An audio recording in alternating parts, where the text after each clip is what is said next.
من الشيطان الرجيم بسم الله الرحمن الرحيم إن الذين اتخذوا العجل سينالهم غضب من ربهم وذلة في الحياة الدنيا وكذلك نجزي المفترين. سورة الأعراف آیت نمبر 152. یہاں سے آج کا سبق شروع ہوتا ہے. سورۃ الاعراف کا خلاصہ یہ ہے کہ اس سورت میں 3 اہم مسئلے ذکر کیے جا رہے ہیں. پہلا مسئلہ تسلی برائے رسول کریم صلی اللہ علیہ وسلم، تبلیغ کے لیے بہادری کا بیان. دوسرا مسئلہ وحی الہی کی تابعداری کا حکم اور اس پر حضرت آدم اور ابلیس کا واقعہ. تیسرا مسئلہ توحید باری تعالیٰ کا بیان اور اس پر حضرت نوح، حضرت ہود، حضرت صالح، حضرت شعیب، مختلف پیغمبروں کے واقعات. یہ حضرت موسیٰ علیہ السلام کا واقعہ چل رہا ہے جو کہ پہلے مسئلے سے متعلق تھا، یعنی تسلی برائے موسیٰ علیہ السلام، تسلی برائے رسول کریم صلی اللہ علیہ وسلم اور تبلیغ کے لیے بہادری موسیٰ علیہ السلام کا تذکرہ. موسیٰ علیہ السلام کی واقعے کے کچھ حصے تھے جس میں سے 5واں حصہ چل رہا ہے. اس 5ویں حصے کے اندر یہ ذکر کیا گیا کہ موسیٰ علیہ السلام تورات لینے کے لیے کوہ طور پر گئے، اعتکاف کیا، 40 راتیں گزاری، پیچھے حضرت ہارون علیہ السلام کو خلیفہ بنایا اور پیچھے قوم نے شرک شروع کر دیا، بچڑے کو اپنا معبود بنا دیا. موسیٰ علیہ السلام غصے میں واپس آئے اور اپنے بھائی کی داڑھی کو اور سر کے بالوں کو پکڑ کر کے کھینچا. بھائی نے بتایا کہ جی میری غلطی نہیں ہے، یہ تو مجھے قتل کرنے والے تھے، میرے نے مسئلہ سمجھایا ہے. یہ غیرت موسوی کا بیان تھا اور اس سے بھی بہادری کا علم ہوتا ہے کہ موسیٰ علیہ السلام نے دین کے بارے میں اپنے بھائی کو بھی برداشت نہیں کیا. جب بھائی پر شک ہوا کہ ہو سکتا ہے یہ ان کے ساتھ ملا ہوا ہو تو بھائی کی داڑھی اور سر پکڑ لیا. یعنی دین کے بارے میں، دعوت کے بارے میں، مسئلہ توحید کی غیرت میں اگر بھائی رکاوٹ بنے تو اسے بھی برداشت نہیں کیا جا سکتا. اب یہ آیت نمبر 152 یہاں سے جو بنی اسرائیلی جنہوں نے شرک کیا تھا ان کے لیے ڈراوا ہے، عذاب کا ذکر. ان الذین اتخذوا العجل، یقیناً وہ لوگ اتخذوا العجل جنہوں نے بنا لیا بچڑے کو معبود، سینالهم غضب، جلدی پہنچے گا ان کو غضب. غضب عذاب کو کہتے ہیں. من ربهم، ان کے رب کی طرف سے، وذلت اور رسوائی، فی الحیات دنیا، دنیا والی زندگی میں. ان آخرت کا عذاب تو اپنی جگہ پر، دنیا کے اندر بھی اللہ کا غضب ان کے اوپر ہوگا اور رسوائی ہوگی. وَكَذَلِكَ نَجْزِي الْمُفْتَرِينَ، اور اسی طرح بدلہ دیتے ہیں المفترین، جھوٹ گھڑنے والوں کو. یعنی جتنا بھی جھوٹ گھڑنے والے ہیں تمام کو ہم اسی طرح بدلہ دیا کرتے ہیں.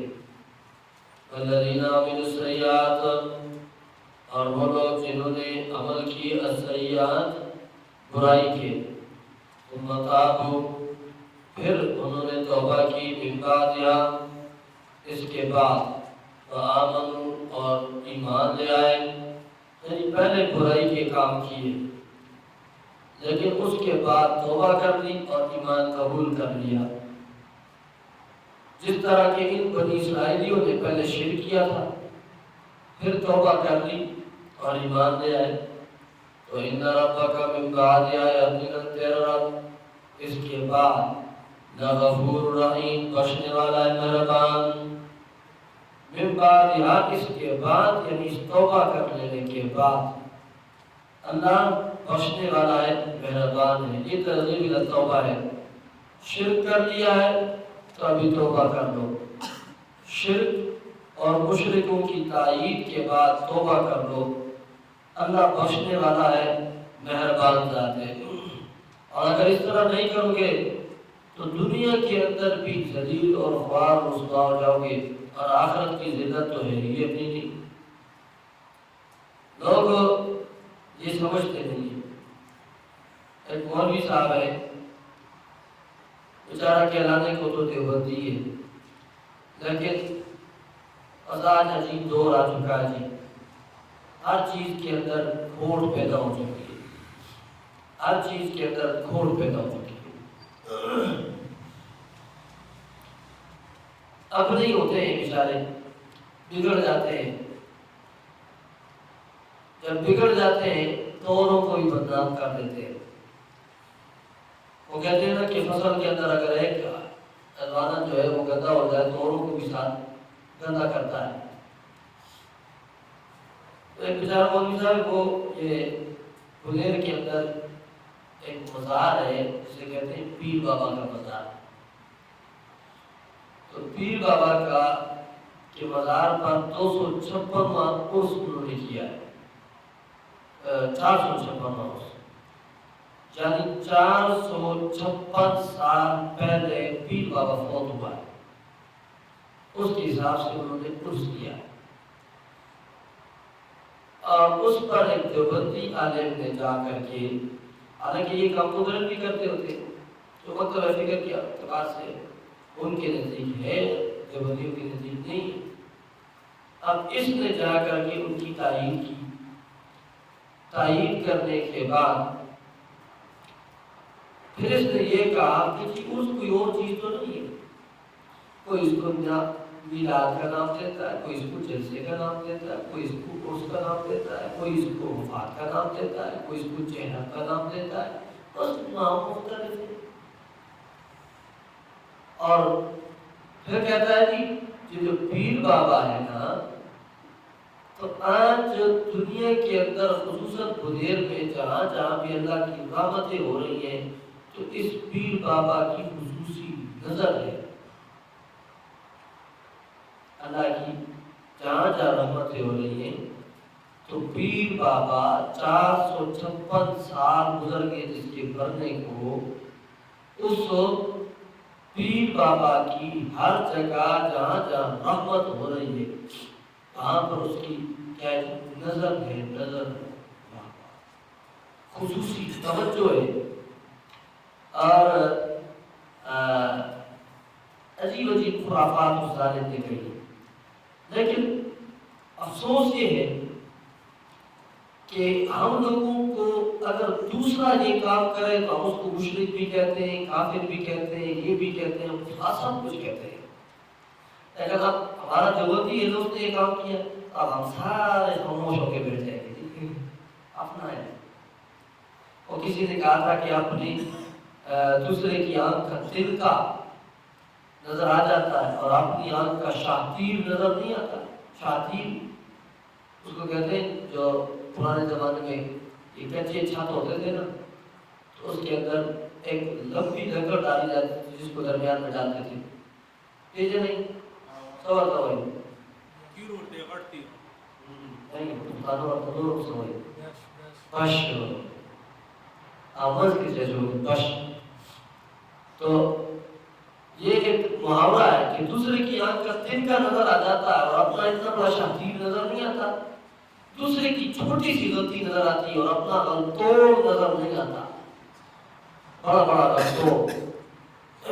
اب لوگ خاموش ہیں، اس کے بارے میں کچھ نہیں کہتے، بس کوئی ہمارے جیسا سر پھرا ہے جو لگے ہوتے ہیں وہ پھر کہتے ہیں کہ یار اس نے غلط کیا۔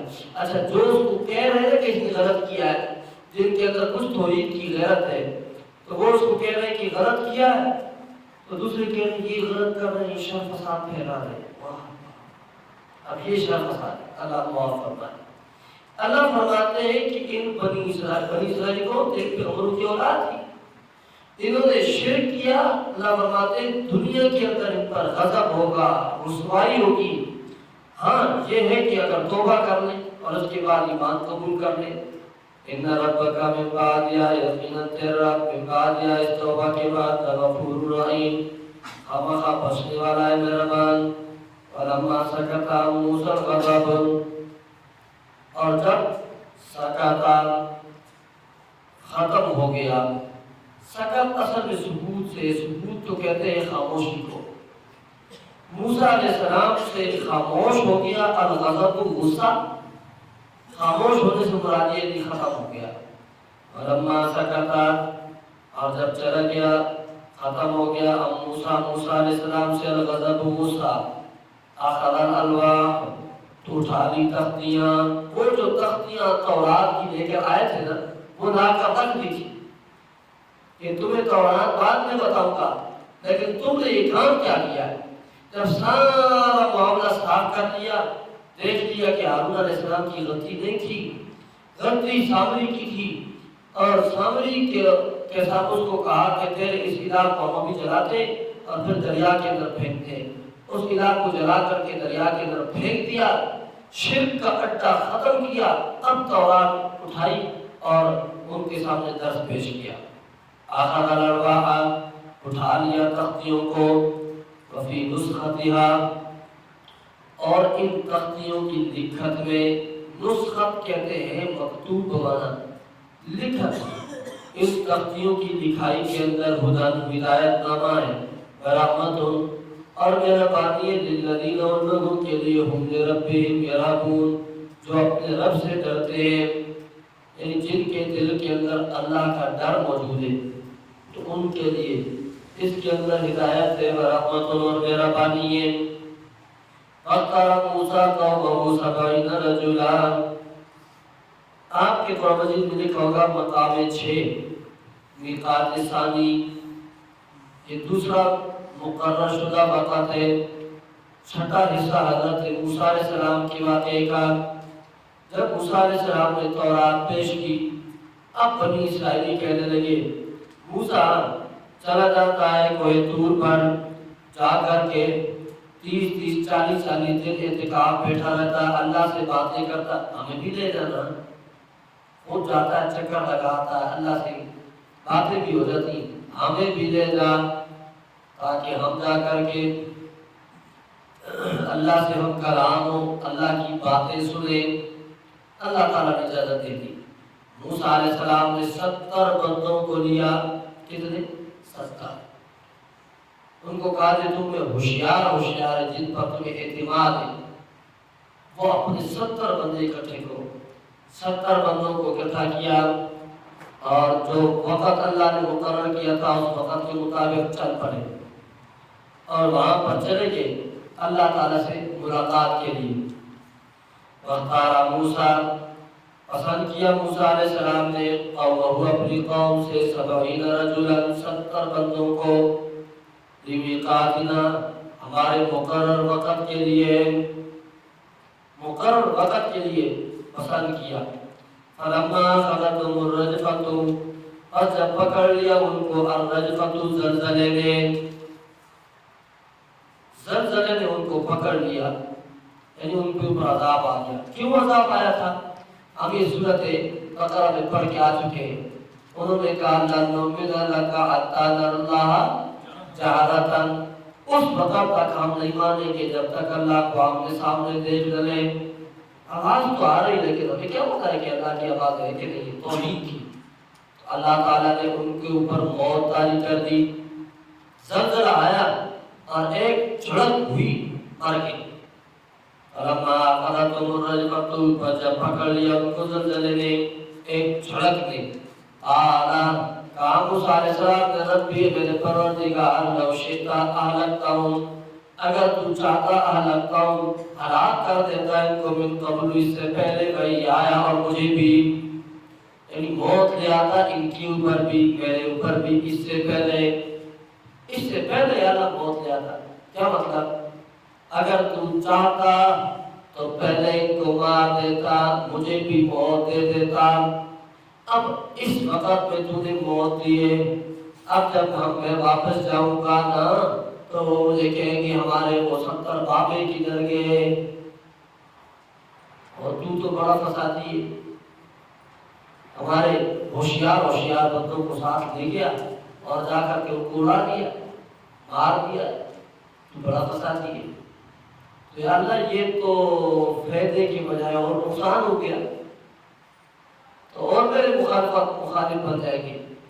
ربی میرے پروردگار لو شیطان لگتا ہوں، اگر تو چاہتا تو مار دیتا، ان کو ہلاک کر دیتا، موت طاری کر دیتا ان پر، من قبل اس سے پہلے وہی آیا اور مجھ پر بھی، اتہلکنا آیا تو ہلاک کرتا ہم کو، بما فعل السفہاء منا، اس کام کی وجہ سے، فعل السفہاء جو کیا ہے بے وقوفوں نے، منا ہم میں سے، یعنی ہم میں سے بے وقوف تھے جنہوں نے یہ کہا کہ ہم اللہ کو ہم نے سامنے دیکھیں گے، انی اللہ فتنہ تو نہیں ہے یہ، اللہ فتنہ تو